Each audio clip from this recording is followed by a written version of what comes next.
My father had a photo album of pictures he'd taken in the war.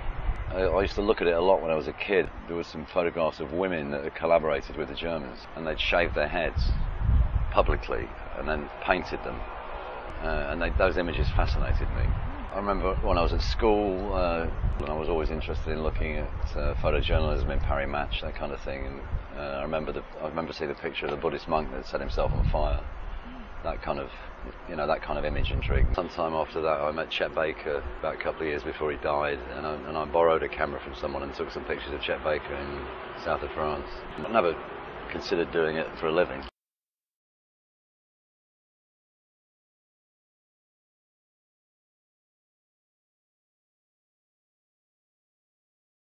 I had a meeting with Gary Oldman, who I'd never met, and he was going to direct his first film called Nil by Mouth in southeast London. But he hired me under the preface that he didn't want film stills.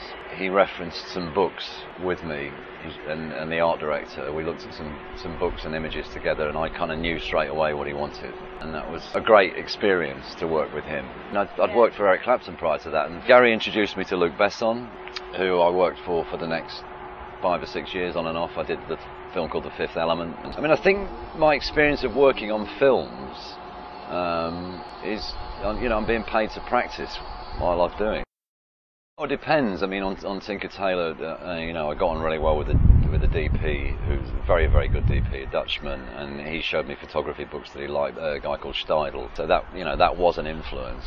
And Gary saying he didn't want film stills, that was also an influence. But they're not all, not all films have creative directors and people attached to them.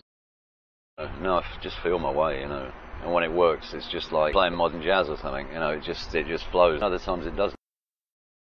Oh, there's been a few. Nil by Mouth, Tyrannosaur was great. Tinker Tailor was great because there was Gary, there was Thomas, there was Robin, Slovo, there's some very creative people all came together.